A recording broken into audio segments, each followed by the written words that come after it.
The morning I found out, I was sitting in a hospital billing office. The woman across the desk kept her voice real low and careful. She slid a folder toward me. She told me my account had shown insufficient funds. Not once, not twice, but 11 times over the past 4 months. 11 times! I looked at that number and I felt something just leave my body. It wasn't even emotion. It was because that account was the safety net I shared with my mom. I was 34 years old, living 20 minutes from my mother. Back then, that felt like 20 minutes too close, but also not close enough, because I still needed her. Let me take you back to how it was before I knew. Lily was born healthy, loud, and furious. She had opinions way before she had words. She was stubborn, in a way that makes a mom both proud and totally exhausted. She'd cry until you held her right, then grin like she won the lottery. She was mine in the most cellular sense. I would have walked through fire for that kid. I would have walked through absolutely anything. The symptoms started when she was 5. It was just fatigue at first. Nothing you couldn't blame on a growth spurt or a change in the season. Then came the swelling in her joints. The fevers that came and went without any kind of pattern. We were suddenly living in waiting rooms. By January, we had a diagnosis. A rare autoimmune condition. It was manageable, but serious. And it meant our whole lives were about to change. Terrence was working nights, picking up extra shifts just to keep us afloat. We were cutting everything we could, but the math just wasn't adding up anymore. You realize you're drowning. Then one Sunday, my mom sat down across from me at the table. She had this look on her face, her own special version of being deeply moved. She wanted to help. She reached across the table, put her hand over mine, and proposed a joint account. She said she'd put in $2,000 to start. She actually had tears in her eyes. I want to tell you that some gut instinct warned me. But honestly, I didn't know a thing. I just felt this massive relief. I sat right there and cried. My mom and I had a complicated history. She wasn't cruel, just chronically distracted. Growing up, it was a rotating cast of boyfriends or some phase where she was finding herself. But the thing about my mom is, she always came back. She'd drop this grand gesture on you, and you'd forget the long silence before it. I bought into it completely. For the first couple of months, everything was fine. I used the card for Lily's copays, her supplements, and sometimes just to order takeout. The balance stayed steady, so I trusted it. Then month 3 hit, and she started getting harder to reach. Whenever I did catch her, she sounded rushed and breathless. She vaguely mentioned a new guy named Dale. I should have asked about Dale, but Lily was having a really rough stretch. Say, exhausted memory. 2 hospital stays in 6 weeks, plus a medication change. I was taking way too much time off. I was running on bad coffee, pure adrenaline, and the kind of love that forces you to keep going. You don't feel heroic. You just know that stopping isn't an option. And then I was sitting in that billing office. The woman across the desk kept her voice really careful and low. She slid a printed statement toward me. She said my account had shown insufficient funds. Not once, not twice, but 11 times over the past 4 months. 11 times. I looked at that number and I felt something leave my body. It wasn't even emotion. It was something way more fundamental than that. Because the account she was referring to wasn't mine alone. It was the one my mother insisted we open together. I drove home in a complete blank. I didn't call anyone. I sat down at my kitchen table, the exact same table where my mother had held my hand and made her promise. I opened my banking app and looked at the history. The money had been leaving in increments. Nothing huge that would have triggered a bank alert. Amounts between $80 and $300, mostly on weekday afternoons. I could see the pattern now that I was actually looking. There was $2,460 missing. I sat with that number for a long time. I kept thinking there had to be some explanation.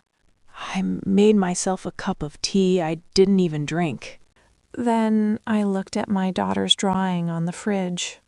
It was a picture of our dog, lopsided and perfect. And I thought about the copay I couldn't make last month.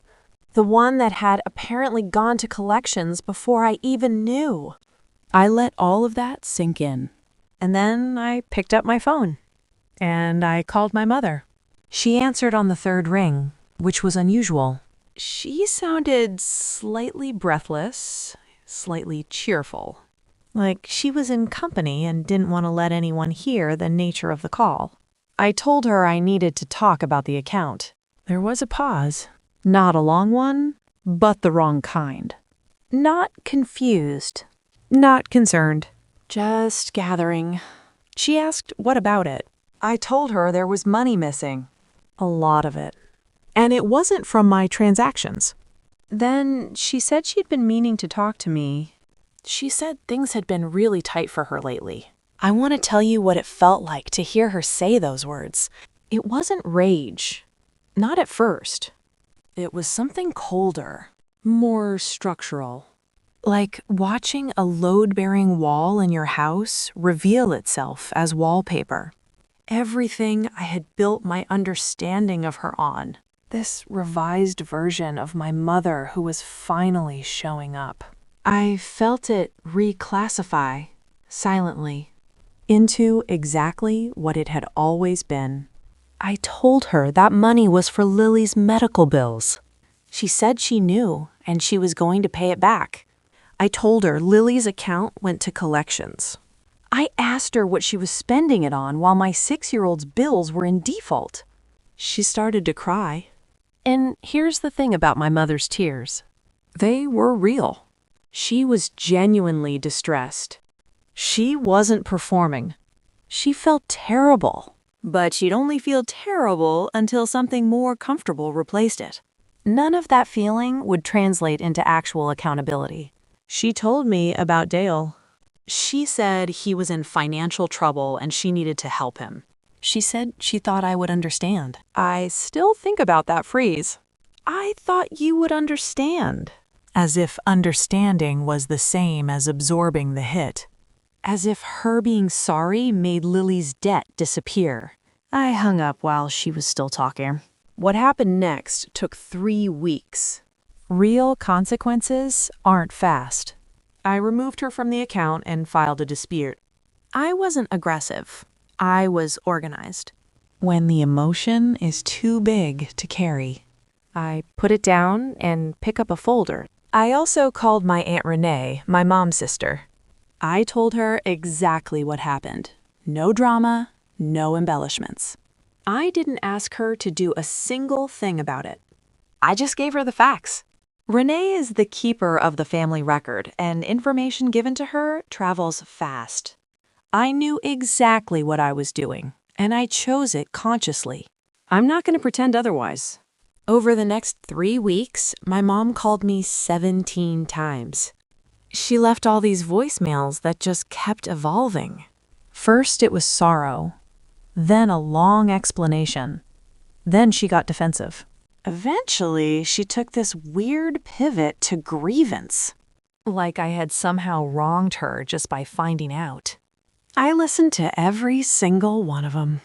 But I didn't call her back. Through my aunt, I finally learned the truth about Dale. He wasn't actually in financial trouble like my mom claimed. He just liked to gamble. And my mother liked to fund the things she loved. After reviewing all my paperwork, the bank managed to recover $1,400. But the rest of the $2,460? It was just gone. There was nothing else they could do. I paid off the rest of Lily's medical bills in installments over 5 months.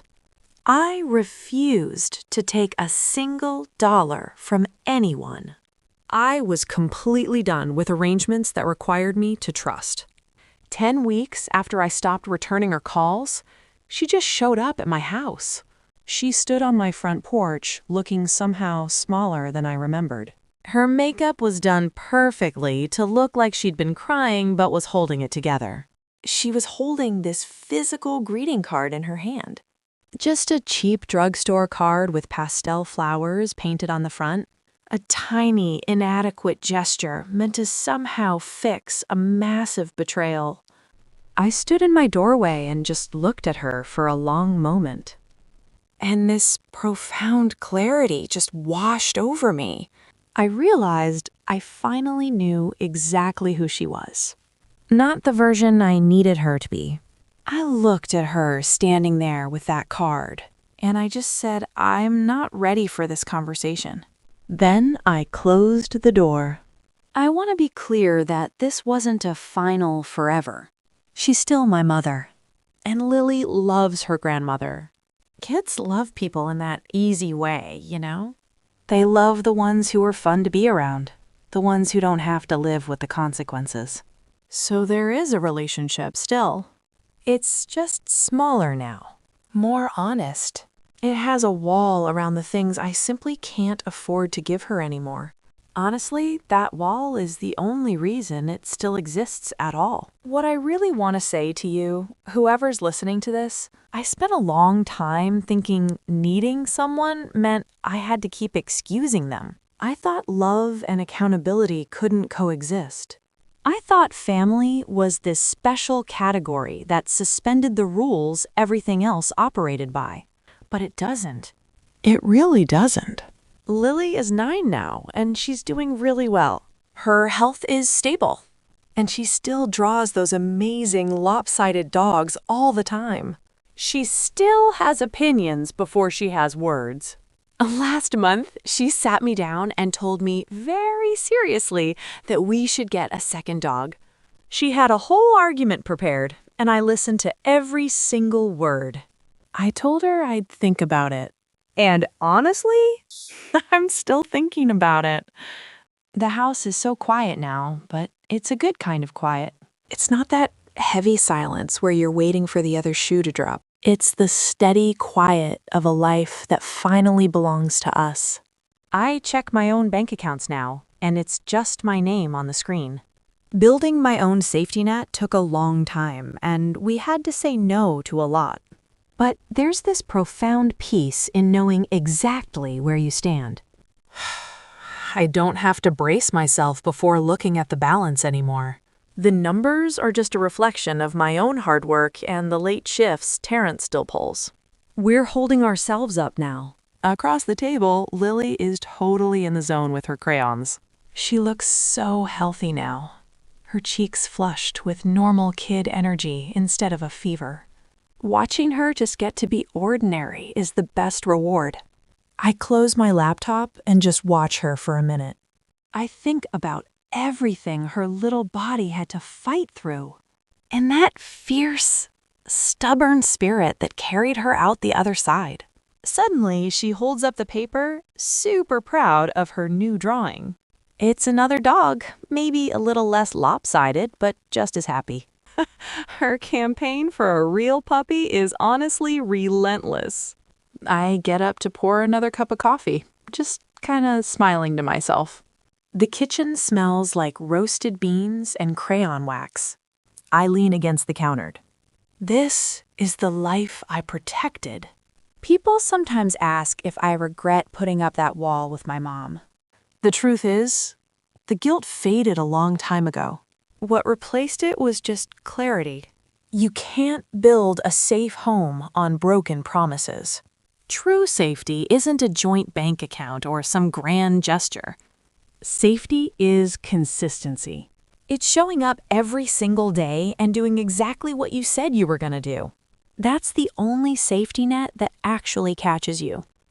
Lily runs over and just tackles me with a hug. I laugh and hug her back, resting my chin on her messy hair. She's totally waiting for my verdict on the dog. And you know what? I think we're finally ready. I look down at her, feeling the solid weight of her hood. It's a weight I'll gladly carry for the rest of my life. The hospital rooms, the billing statements, the cold realization on the porch. They all feel like a different lifetime now. My eyes drift back to the fridge, to that gallery of lopsided dogs. They aren't just drawings. They're proof of life. Proof that we didn't just survive the storm, but that we kept our joy intact. I tell her to go grab her coat. The afternoon sun is starting to dip, casting these long shadows across the floor. We don't have anywhere specific to be. And honestly, that's a luxury we used to only dream about. We step out onto the front porch together. The air is crisp, and the neighborhood is quiet. I look at the faded door as I pull it shut. This porch used to be a boundary line, a place where I had to defend our peace. Now it's just the way out into the world. I turn the key in the lock, hearing that heavy click. It's a small sound, but it echoes with a kind of security you can only build with your own two hands. Lily grabs my hand, her grip surprisingly strong. We start walking down the sidewalk, falling into an easy rhythm. There are no appointments to rush to. No urgent phone calls to dread. She lets go to skip ahead, her yellow sweater a flash of color. She's a force of nature, completely unbothered by the fragility that once defined her days. Just a kid. Finally getting to be a kid. Watching her run, I realized the safety net was never a bank account. It wasn't a promise made over coffee. And it wasn't a grand gesture meant to erase a history of absence. The safety net was the choice to stop waiting for someone else to catch us. Lily stops at the corner and turns back to look at me. Her face is lit up with that stubborn, triumphant grin. She points excitedly down the street, her campaign for a puppy resuming without missing a beat. I laugh out loud, a real deep laugh. I catch up to her, taking her hand again as we walk forward. I told her I'd think about it, but looking at her now, I think I already know the answer. What I want to say to you, whoever you are, wherever you're listening to this, is something it took me years to understand. I thought needing someone meant I had to keep excusing them. I honestly believed that love and accountability couldn't coexist. I thought that family was this special category that somehow suspended the rules everything else operated by. I thought if you drew a line, you were giving up on them. But it doesn't work like that. It really doesn't. Sometimes the boundary is the only thing that saves you. You don't have to set yourself on fire just to keep someone else warm, even if it's your own mother. You're allowed to protect your peace. And because I finally learned how to do that, our lives look completely different now. Lily is 9 now, and she is doing so incredibly well.